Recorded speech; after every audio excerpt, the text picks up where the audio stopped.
Dear Lord, our Heavenly Father, we thank and praise you for this beautiful day, Lord. Lord, you've allowed us to gather together in your name to learn from your word, Lord. I ask you to be with each and every one of us, Lord, in a special way. Be with Pastor as he leads us to this through the study. Guide us and teach us your ways, Father. Open up our hearts and help us to remember your words throughout the day, Lord. We especially pray for the people in Tamil Nadu who are going to be hit by a cyclone, Lord, that your safety and your mercies stay with each and every one of them, Lord, for the people working in the front lines and for the ones who are going to get most affected by this, Lord, that your grace and mercy be with each and every one of them. Pray for the ones who couldn't join us, Lord, that you be with them and help them to join, encourage them to join us the next time. In Jesus' name I pray. Amen. Amen.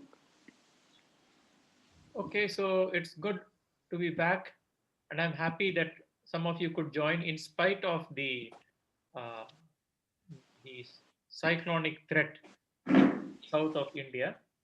And today we are going to look at Job chapter 31.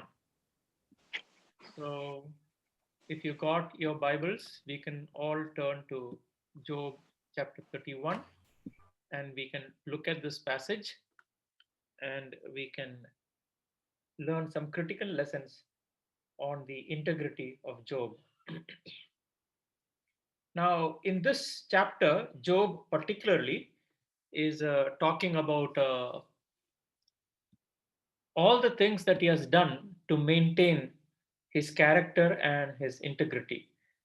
And we can use this as a thermometer to evaluate our own relationship with God. Oftentimes, I look at this passage, and even when I don't look at this passage, and by chance, if my eyes fall on this passage, it always, makes me to think about my own relationship with God. So it's a chapter which we can use as a thermometer to evaluate our relationship with God. But here in this particular chapter, this is a defense that Job is giving to the accusations that his friends have given, which last time when we saw the anatomy of hypocrisy in studying Job chapter 15.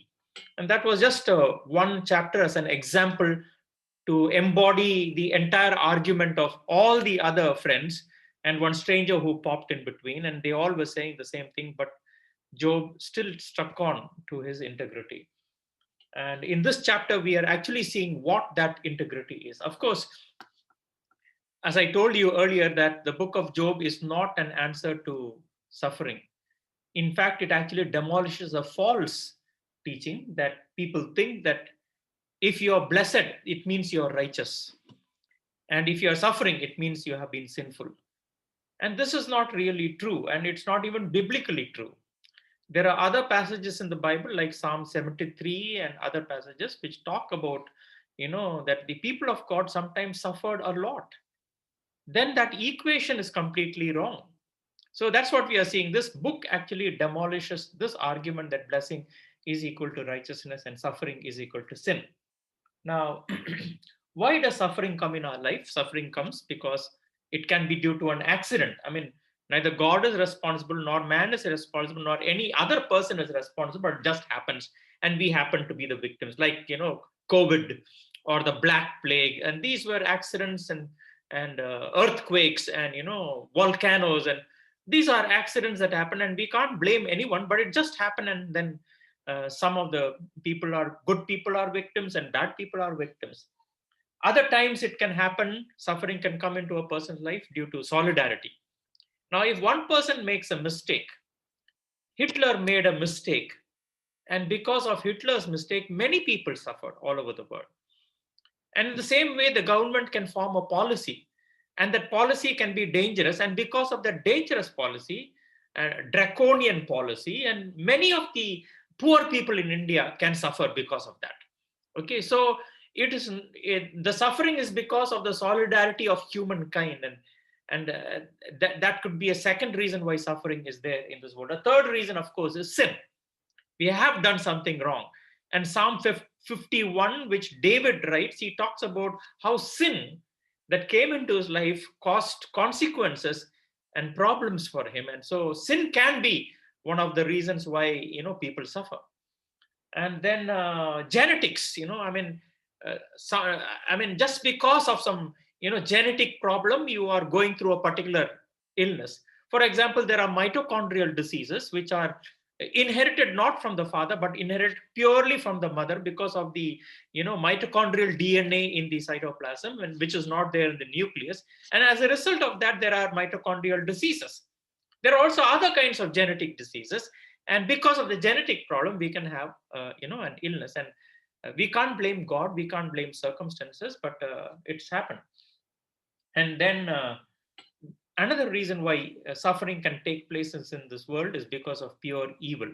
The typical example of pure evil is the Pol Pot regime in Cambodia, or Idi Amin's, genocide during his administration in Uganda, or even Hitler, and the 6 million Jews who were killed, or even the persecution that is taking in India because there are minorities who believe differently, and so they are being persecuted and killed, and all kinds of things are happening to them. And the mechanism of justice is not taking place in the way in which it should take place, and this is because of pure evil. So there are many reasons why suffering can take place in this world. It can take place due to accidents. It can due to solidarity of humankind. It can take place due to actually sin, something that I have done or we have done. Or it can take place due to genetics. It can take place due to evil. So there are many reasons for suffering, and we can't blame God or Satan for everything. And therefore, this equation that blessing is equal to righteousness and suffering is equal to sin is not true.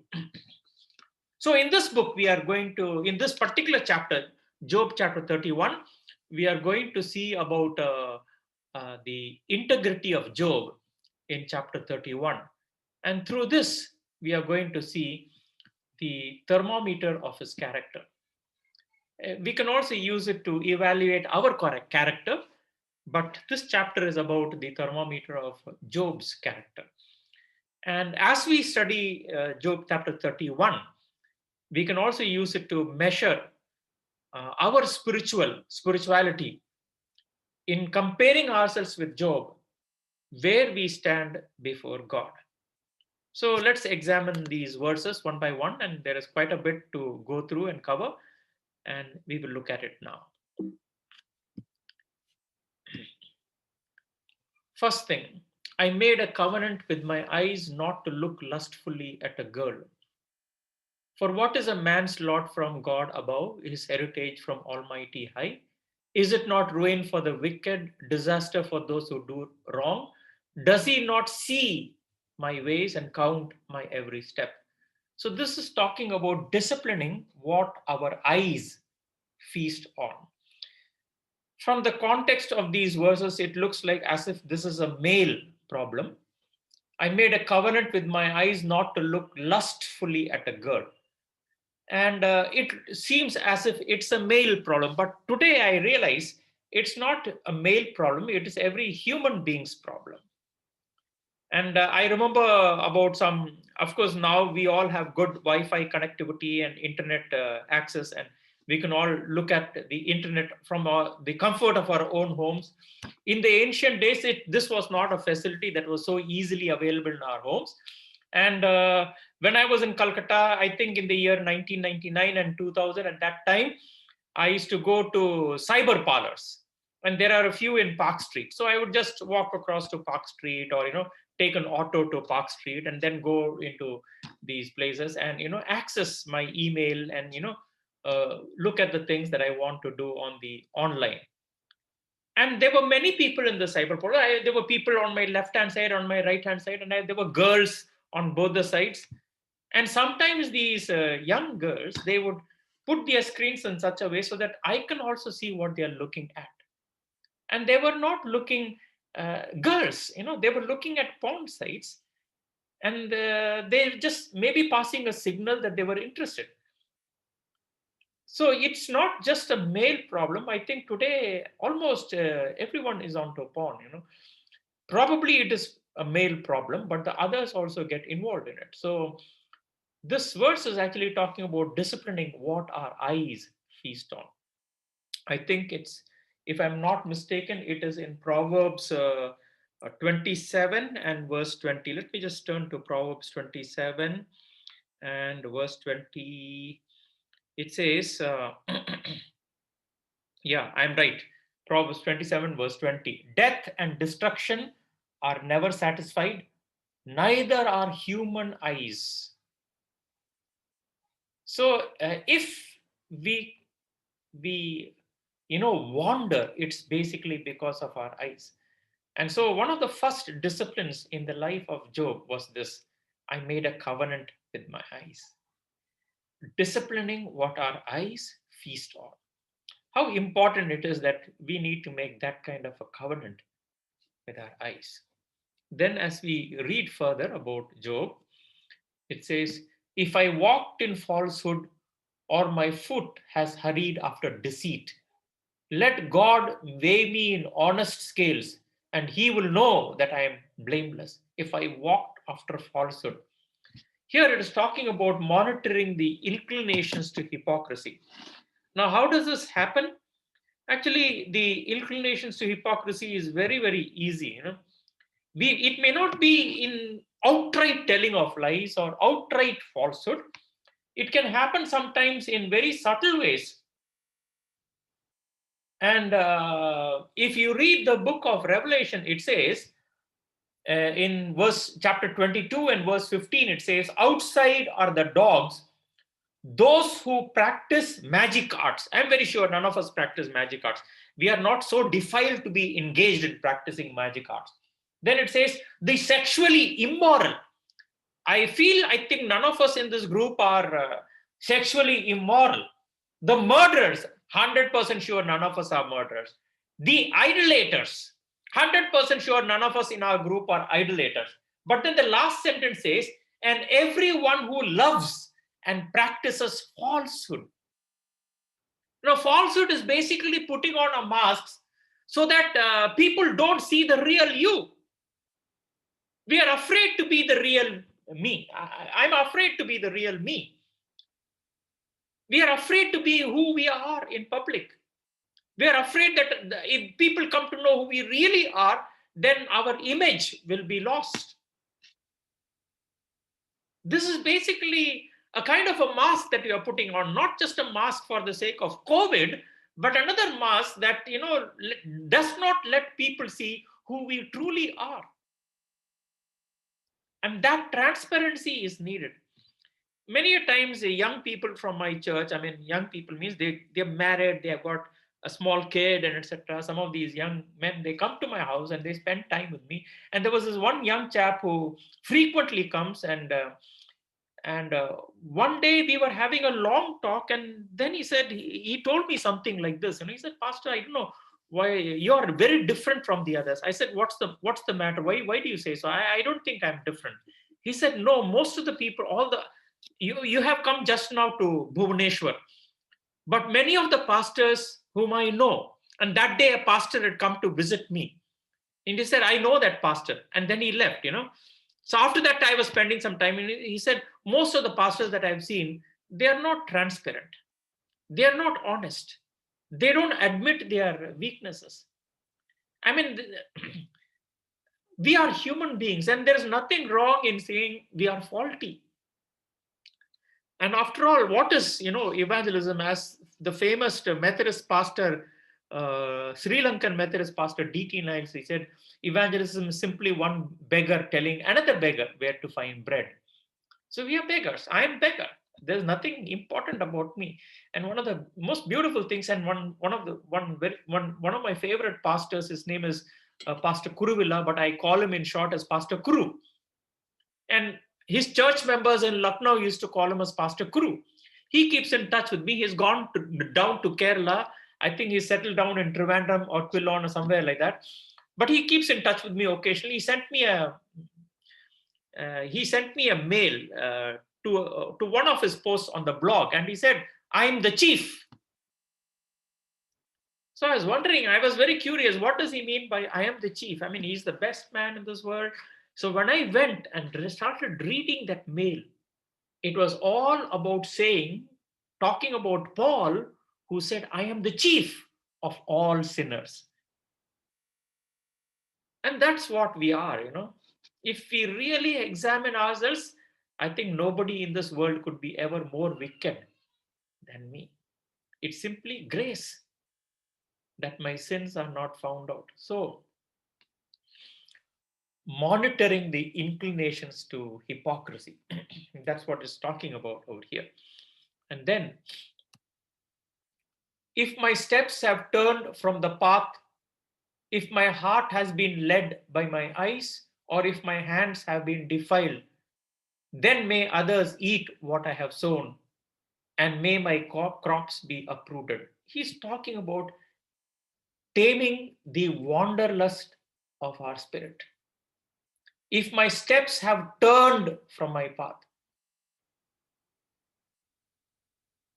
if my steps have turned from my path, if my heart has been led by my eyes, and this tendency to wander is very, very common in our lives. Sometimes we may be bold enough to admit it, and sometimes we are not. In my own life, I know how easy it is for me to wander.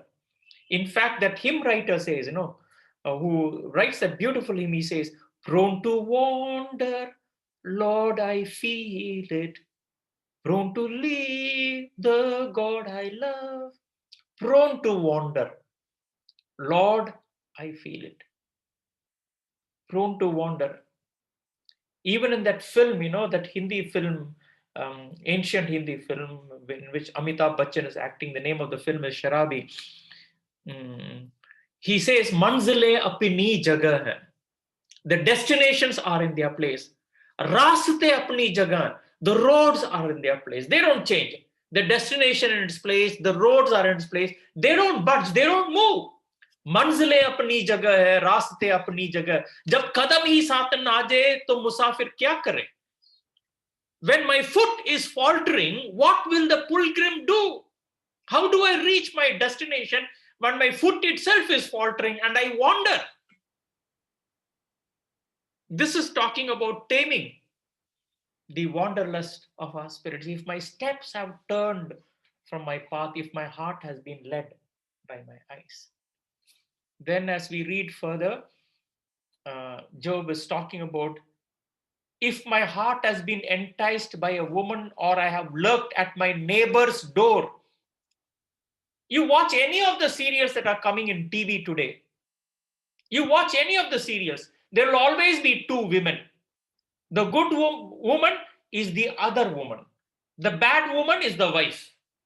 Whether it's in ZTV or Star TV, all the soaps, all the serials that you see, whether it is the English serials or the Hindi serials or even the Tamil serials, it will always be two women or more women. That's implementing the 10th commandment. What's the 10th commandment? Thou shalt not covet. Why else do we go and do window shopping? We like to go to malls because we like to look at the things that we would like to buy, but we cannot buy or do not want to buy, but we like to look at them nevertheless. That's the 10th commandment. Thou shalt not covet. And Job is talking about implementing the 10th commandment. Not to be enticed by the neighbor. Actually, the 10th commandment is not just about thou shalt not covet the wife. It's about covet the property, covet the boundary of the property. We know in the Old Testament, Ahab, his wife Jezebel, in order to get a particular property, killed that man so that the property can be taken over. I don't know how many of you know about Moore Market. The government wanted to take the Moore Market. The Moore Market people were unwilling to budge. Finally, what happened? It got burnt. Now, nobody knows how it got burnt, but it got burnt, and Moore Market was demolished in Chennai. That is next to the railway station. Now, there is no Moore Market over there. Used to get all books over there. I loved that place because that's the place I could get any book that I wanted. That's gone. Why? Because somebody coveted that property, and the best way to take over the property is to burn that property. Implementing the 10th commandment. And then, as we read further, fighting the institutionalization of poverty. If I have denied justice to my men servants and maid servants when they had a grievance against me, what will I do when God confronts me? What will I answer when I am called to account? Did not He who made me in the womb make them? Did not the same one form us both within our mothers? But we create status in society. And as a result, we think we can trample over the rights of the others because they are below us. I remember about one time, my when I was in Toban Methodist Church, and my sweeper, his name is Kallu, and he came to sweep in my house, and he did something wrong, and I got upset with him, and I shouted at him, and I scolded him, and then he also tried to shout back at me. Then I looked at him. I didn't say anything. I said, looked at him. I just told him, okay, ठीक है तुम जाओ हमको मालूम है क्या करने के लिए because he realized what I would do. I would stop him from coming to my house. I would not stop him from the church, but I would stop him from coming to my house and I would handle that work myself. I don't know what happened to him. He got scared. He was quarreling with me, but he got scared. And immediately, he humbled himself and he broke down and he said, Saab, mujhe maaf kar dena, humne galti se baat kar diya. And the way in which he humbled himself, it broke my heart. He went away. But I was so broken. Did I do the right thing? Just because I'm his boss, does it give me the authority to threaten people with their livelihood? Sometimes we institutionalize poverty. For the same Kallu and for the same another person named Ramraj working in my church, I don't know, for 40 years, he was getting 500 rupees as salary. They never changed it. That he was working in the church, he was getting 500 rupees as salary. I don't know for how many years this was going on, but he's getting only 500 rupees as salary. When I came, I found out and I got very upset that why is he getting 500 rupees as salary? That's not right. So I tried to, bring it to the pastorate committee. And 4 times I brought it to the pastorate committee. They gave one excuse after another excuse. Every time I brought it, they brought a new excuse why it could not be done. The last excuse they said was there was no funds in the church. When they said there was no funds in the church, then I said, okay, you take away my hospitality expenses, which comes to about 1,000 rupees in my salary. You take it away and give 500 to Kallu and give 500 to Ramraj. But you got to change their salary. Then they said, no, we can't. Then one person said, no, you can't do that. It happens to be a wife of a pastor because they were expecting to become the next pastors of the church. So she said, no, you can't do that because today you're pastor, tomorrow you're not pastor. Then the next pastor won't get that benefit. What are we doing over here? We are institutionalizing poverty. Finally, the fourth time I got so upset, I was out of control. The entire pastorate committee, people of roughly 20 members were there. I lambasted them. I said, do you know what you people are doing?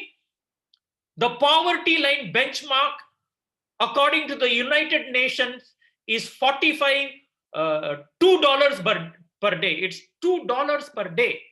At that time, $1 was equal to 45 rupees. I'm talking about the year 2000.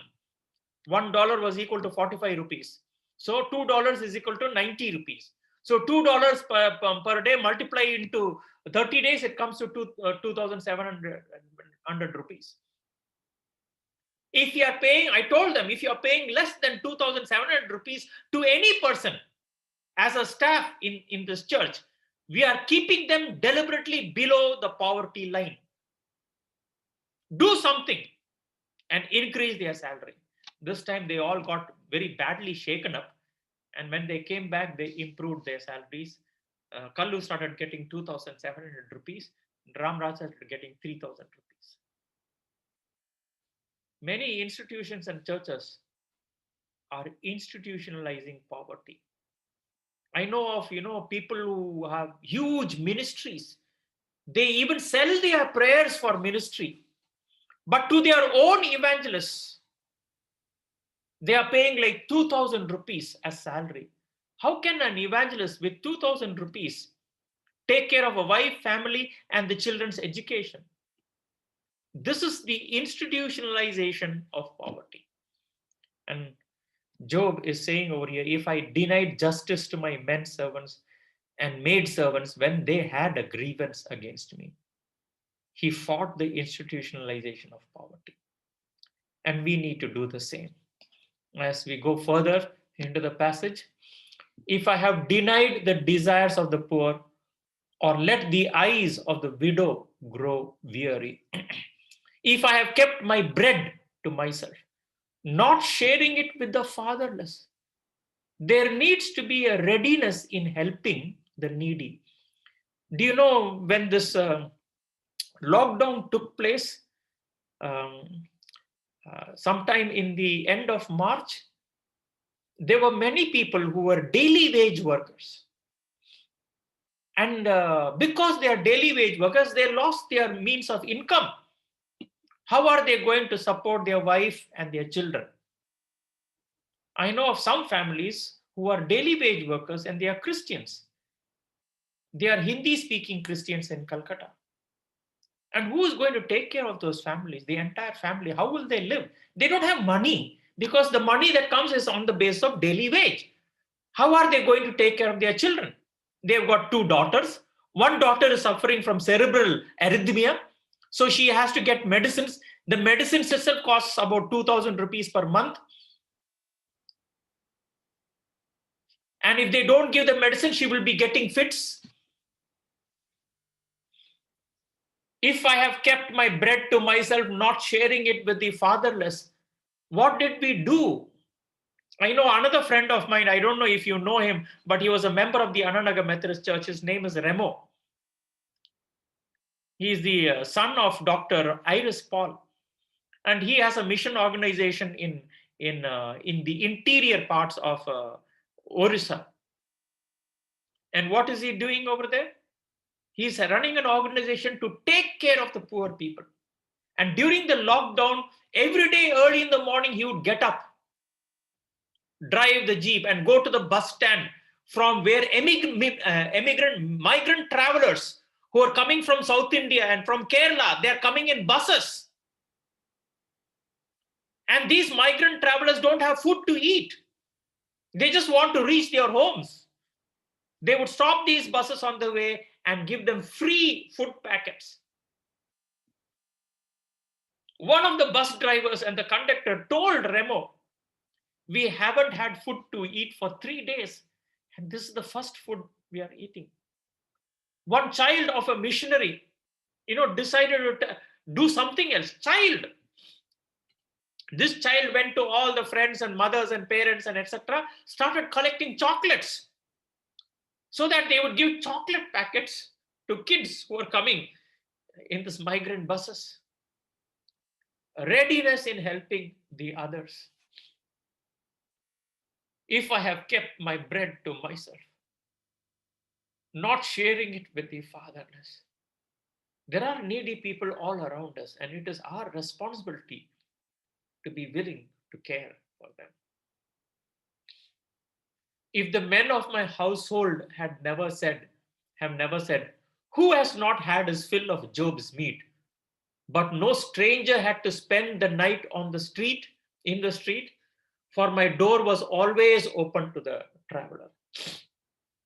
Now, this is, of course, the this is, of course, ancient Near Eastern hospitality, a custom that we still see today among the Pashtun people in Afghanistan.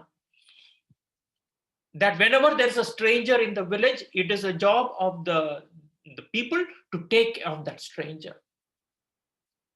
And among the Pashtun, it's called as the Pashtunwala code, which Malala, that famous girl who's now part of the UN, and she was fighting for, the right of girls to study. Malala, she writes in her book, in her autobiography, And she talks about this Pashtunwala code, that they would take care of a stranger. And this is a code that is older than the Islamic religion. And it's called as a Pashtunwala code. It's found among the Pashtun people and among the people who speak the Pashto language. In fact, there is even a film that Hollywood produced called as The Lone Survivor. It's based on a real incident that happened with Eric Luttrell. And it is acted by Wahlberg. And in that film, what happens is there is an injured soldier who comes to a village. And the Pashtun code is this, that they would have to fight and protect the stranger and nurse him to health and send him safely home. That village fought against the Taliban to protect this American soldier. The Taliban came and demanded, they said it's our code to protect a stranger and take care of him. But the Taliban demanded, they were unwilling to surrender. That film is all about the story of Eric Luttrell. And not Eric Luttrell, Mark Luttrell. His name is Mark Luttrell.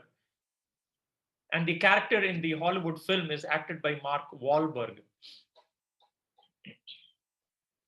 Opening the door to strangers. As we go further into the text, if I have raised my hand against the fatherless, knowing that I had influence in court, then let my arm fall off from the shoulder, let it be broken at the joint. Awareness of the abuse of power. I don't know how many of you are aware about one good looking, beautiful girl who was raped by 4 men, and it is called as the Hathras incident. It's been all over the news. And what has happened? Because she's from a Dalit family, and the 4 men who raped her were from a higher caste family, you know what has happened? The police have, closed the matter. They have not allowed the news people to come near her. They didn't even give a proper treatment. The girl died. And when she died, she was not even given back to the parents. She was unceremoniously cremated so that no evidence would remain. And an entire government machinery was operative in the process of protecting the 4 rapists. That's the abuse of power. Now, it is very easy to talk about others. I'm telling you, in so many Christian institutions, this is what is happening. I know one of my friends in the World Vision, he used to, I don't want to mention his name because, but he used to tell this to me, that what is happening in Christian institutions, the most horrible things. Munala Tambi, Pinala Kambi. Awareness of the abuse of power. If I have raised my hands against the fatherless, one of the most well-known Christian organizations, if they get $100 for a child, by the time the administration takes care of that money, the amount of money that reaches the child is only $11. Rest of it goes into the overheads and the salaries of the people. That's the abuse of power. If I have raised my hand against the fatherless, that I had influence in court. Now, this is basically the abuse of power. Forget about what's happening in the non-Christian world. I'm not bothered about that because they may not be, conscious of what they are doing as right and wrong. But we as Christians, we know what is right and wrong. Why are Christian institutions engaging in the abuse of power? And that is what we need to fight against. If I put my trust in gold or said to pure gold, you are my security, or if I have rejoiced over my great wealth, the fortune my hands have gained. This is talking about comprehending the folly of worldly security. There are many of us, we think money is more important than anything. In fact, we fight for money. Institutions, we fleece them of money, especially when we are in power and we have the ability. We demand, we fleece Christian institutions of their finances, and they go off into serving the people at the upper level. Why? Because such people have put their security in gold. Job very clearly comprehends the folly of worldly security. And that's why, even when everything was taken away from Job, he said, I came with nothing into this world, and I will go with nothing in this world. And then he worshipped God. Khali haath aaye hain hum, khali haath jayenge. That's what Job said in Job chapter 2. So he comprehended and he recognized, do we do the same?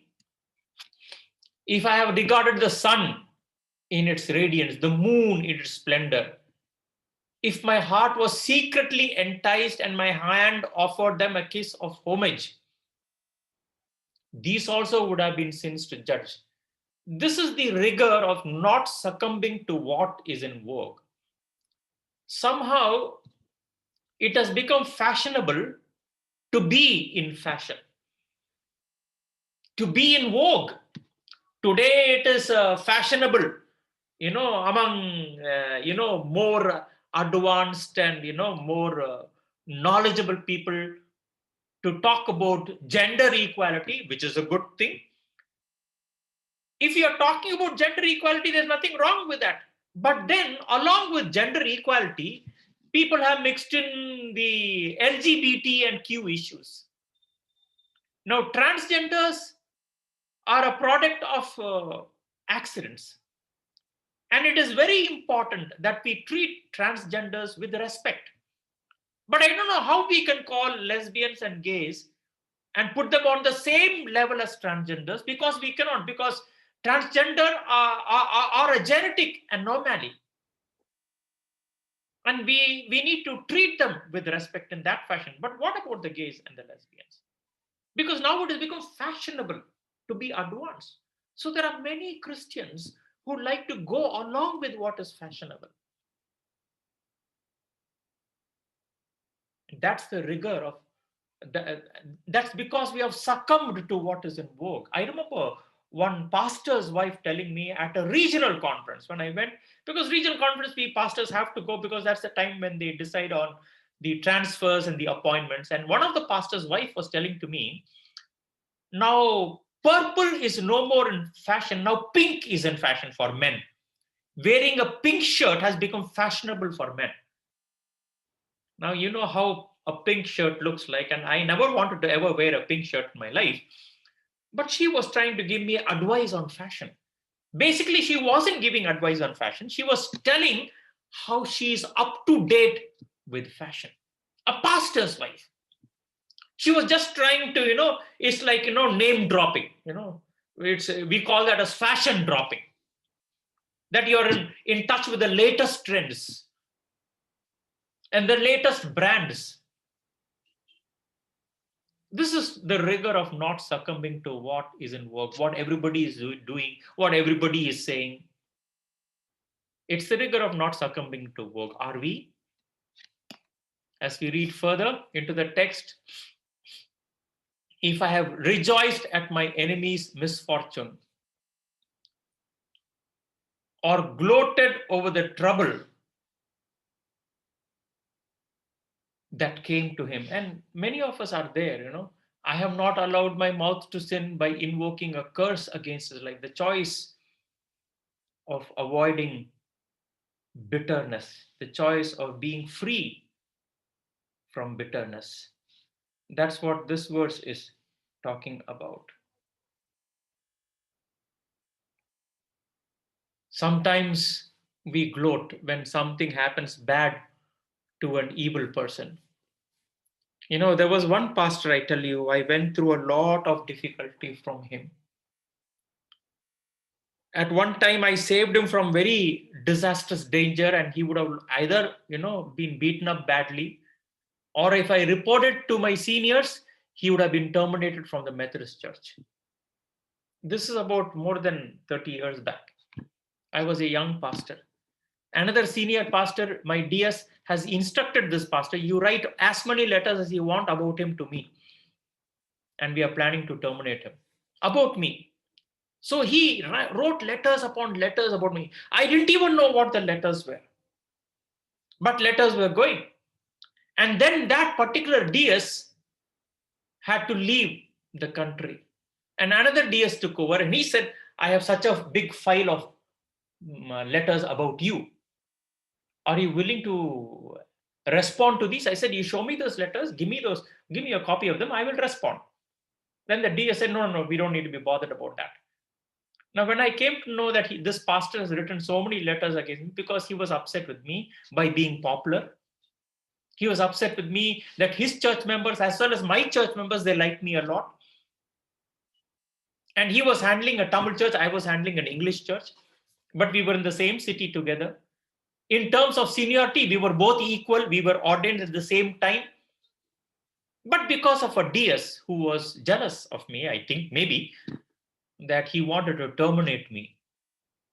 And so many letters had gone. I could be bitter if I wanted to. But unfortunately, what happened, that DS had to leave the Methodist church and go away. That pastor was forced to leave the Methodist church and he went and joined the CSI church. And the last thing that I heard about that pastor who had written so many letters about me was that he had a fight in his house and he walked out of his house and he walked straight into the railway track and they could not find his body in one single piece together. It broke my heart. There was nothing to gloat. I wish I had some time and I could have spent more time, maybe, given him some counsel and maybe he could have healed. I don't know, many of us Christians, sometimes we gloat when something happens to our enemy. Some of us may not gloat, we may keep quiet, but we are secretly satisfied that he deserved it. Some of us actively pray that exactly the kind of thing we want to happen to the person who has harmed us. We pray that what kind of harm should fall upon them. You know why such a thing is so very wrong? Because the whole problem with doing this kind of a prayer is that I don't have the justice of God in my heart to bring the right kind of judgment on another person. That's why I leave that judgment to God. If I am going to pray what kind of judgment would fall upon another person, it means I am becoming God. Or I'm taking the character of God, or I'm, usurping the power of God for my own selfish interests. Or I'm using God like a tool. So I normally, when broken things happen to me, I leave them into God's hand because I want to be free from bitterness. In fact, I wrote a post in my blog, I wrote a post, and the title of that post is No Residues. Living life without residues. Maybe I can put that post in our group. But the point is simply this, the choice of being free of bitterness. And that's what Job had in his life. And then we read, if I've concealed my sin as men do, the courage to admit failure. Many of us don't like to admit failure, and it's very difficult. And especially pastors have the greatest difficulty in admitting failure.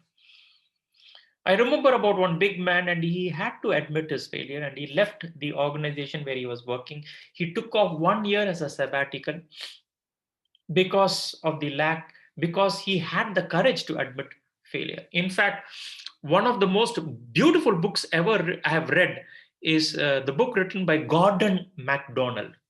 And the title of that book is Rebuilding Your Broken Life. Gordon MacDonald thought one area in his life that he could never be a failure was in the area of relationships. And that's the area in which he fell. And then, after his life was broken, his church sends him off on a 1 year suspension, during which time he reflects and writes this book about what it means to rebuild your broken life. And so the title of the book is Rebuilding Your Broken World by Gordon MacDonald. It's a very beautiful book. Every page in that is full of wisdom and it is worth reading. But that book is about the courage to admit failure. So here we come to the close of this chapter, and we can see, in fact, there is more in this passage, but I think it will take more time. But I would like to stop over here. The point and the lessons that we learn in this chapter is very simple, and it is this: God wants us to be different. Job was a very different person from the rest of his culture. Everybody was doing something, but he was totally different from all the others. Now, this book, this chapter, we can use it as a tool to measure our own spirituality before God. And that is why this is a chapter that can draw us closer to God. Let us all bow down our heads in prayer.